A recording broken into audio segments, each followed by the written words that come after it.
Ek dink in die eerste plek om nie skaam te wees vir Jesus nie en ja, om te sê wat jy in jou hart voel en vir my is dit veral om te sê dat die Here my 'n nuwe lewe gegee het.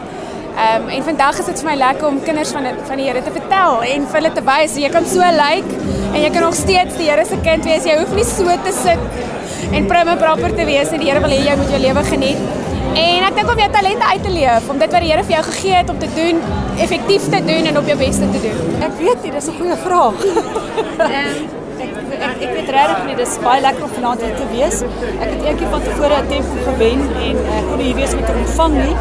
En ek gaan ook vanaand 'n tempo oor hande aan die beste nuweling. So ek sê we gaan uit daarna. Kyk, hoe gaan dit wees? Wat meer kan my loopbaan vir my inhou? Ek dink nie ek het al alles bereik wat bestem is vir my om te gebeur hier op aarde nie.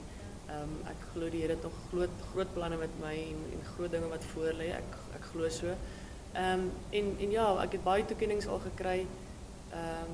Toekennings is altyd vir my 'n wonderlike eer en 'n voorreg om dit te kan kry, maar ek sê altyd 'n toekenning teen die muur is die naaste by beteken die naaste by vir my dit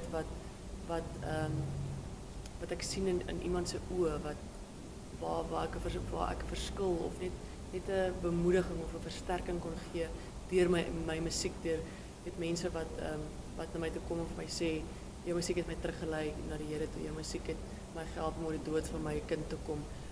Dit is maar die groot toekennings daai.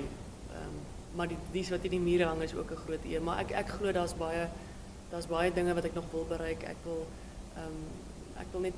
so graag net 'n verskil maak. Ek wil so graag net help die Here se hande, deel wees van die Here se hande en voete op aarde, want hy het ons nodig om dit te kan doen.